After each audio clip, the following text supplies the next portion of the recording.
मैंने पहले भी कहा और फिर कहता हूं कि पश्चिम से इस बार भारतीय जनता पार्टी का सफाया होने जा रहा है और इसलिए भी हो रहा है कि जिन किसानों को इन्होंने धोखा दिया है, कहने को कह रहे थे आय दोगुनी होगी, लेकिन एमएसपी भी नहीं दे पा रही सरकार।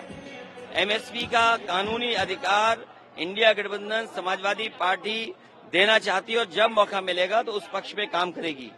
वहीं बड़े पैमाने पर नौजवानों की नौकरी छीनी और ये जानबूझ करके पेपर लीक कर रहे हैं। उत्तर प्रदेश में बीजेपी की सरकार है, जहां से पेपर लीक हो रहा वहां बीजेपी की सरकार है। जब इतना सुरक्षा का इंतजाम किया इन्होंने, उसके बाद आखिरकार क्यों पेपर लीक हो रहे हैं? और जब पहली बार पेपर लीक हुए उसी समय सरकार क्यों सावधान नहीं हुई? सरकार जानबूझ करके पेपर लीक इसलिए करा रही है क्योंकि वो आरक्षण नहीं देना चाहती, वो सरकार नौकरी नहीं देना चाहती। और इनके पास बताने को क्या है? बड़े बड़े होर्डिंग लगाए हैं, कहने को डबल इंजन है, लेकिन दूसरा चेहरा होर्डिंग पे नहीं आ पा रहा है, दूसरा चेहरा गायब है और जनता वोट डाल के जो एक चेहरा बचा है उसको भी गायब करेगी। 400 हार इस बार उन्हीं की होने जा रही है, 400 पार नहीं 400 हार। और जितने लोग हैं संविधान और लोकतंत्र को खत्म करने वाले लोग हैं, वो सब इस चुनाव में जनता के वोट से भगाए जाएंगे। अखिलेश जी, राष्ट्रीय अध्यक्ष ने कहा है कि इंडिया गठबंधन के आधे नेता जेल में हैं, आधे दूर पे हैं, क्या कहना चाहते हैं? भारतीय जनता पार्टी ने अपने दल को भ्रष्टाचारियों का गोदाम बना लिया है। भारतीय जनता पार्टी ने भ्रष्टाचारियों के लिए अपना दल गोदाम बना लिया है। जितने भी भ्रष्टाचारी हैं अब सब भारतीय जनता पार्टी में है। क्या आपने इलेक्टोरल बॉन्ड का नहीं देखा कि किस तरीके से भारतीय जनता पार्टी का बैंड बज गया? सच नहीं बोल पा रहे हैं।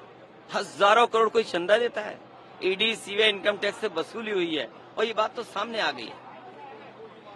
ये सरकार संस्थाओं से खिलवाड़ कर रही है और याद रखना, संस्थाएं कमजोर होंगी तो लोकतंत्र कमजोर होगा। और ये संस्थाओं में जो मनमानी कर रहे हैं उसी का परिणाम है कि आज लोकतंत्र कमजोर होता जा रहा है। इन संस्थाओं को बचाना है, लोकतंत्र को बचाना है और कम से कम इन संस्थाओं की क्रेडिबिलिटी तो हो। अगर क्रेडिबिलिटी खत्म हो जाएगी तो हमारे लोगों का भरोसा खत्म हो जाएगा।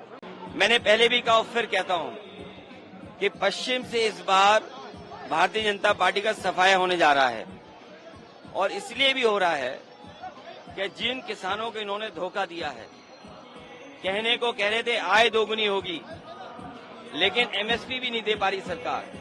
एमएसपी का कानूनी अधिकार इंडिया गठबंधन समाजवादी पार्टी देना चाहती है और जब मौका मिलेगा तो उस पक्ष में काम करेगी। वहीं बड़े पैमाने पर नौजवानों की नौकरी छीनी और ये जानबूझ करके पेपर लीक कर रहे हैं। उत्तर प्रदेश में बीजेपी की सरकार है, जहां से पेपर लीक हो रहा वहां बीजेपी की सरकार है। जब इतना सुरक्षा का इंतजाम किया इन्होंने, उसके बाद आखिरकार क्यों पेपर लीक हो रहे हैं? और जब पहली बार पेपर लीक हुए उसी समय सरकार क्यों सावधान नहीं हुई? सरकार जानबूझ करके पेपर लीक इसलिए करा रही है क्योंकि वो आरक्षण नहीं देना चाहती, वो सरकार नौकरी नहीं देना चाहती। और इनके पास बताने को क्या है? बड़े बड़े होर्डिंग लगाए हैं, कहने को डबल इंजन है, लेकिन दूसरा चेहरा होर्डिंग पे नहीं आ पा रहा है, दूसरा चेहरा गायब है और जनता वोट डाल के जो एक चेहरा बचा है उसको भी गायब करेगी। 400 हार इस बार उन्हीं की होने जा रही है, 400 पार नहीं 400 हार।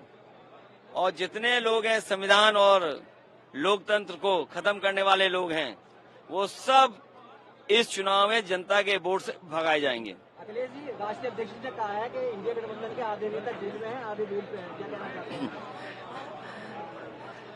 भारतीय जनता पार्टी ने अपने दल को भ्रष्टाचारियों का गोदाम बना लिया है।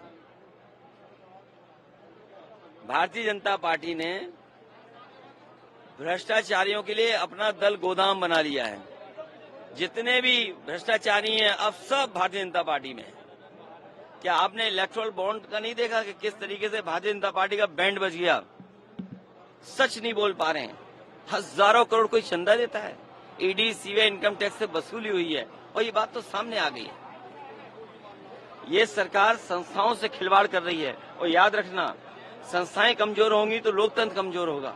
और ये संस्थाओं में जो मनमानी कर रहे हैं उसी का परिणाम है कि आज लोकतंत्र कमजोर होता जा रहा है। इन संस्थाओं को बचाना है, लोकतंत्र को बचाना है और कम से कम इन संस्थाओं की क्रेडिबिलिटी तो हो। अगर क्रेडिबिलिटी खत्म हो जाएगी तो हमारे लोगों का भरोसा खत्म हो जाएगा।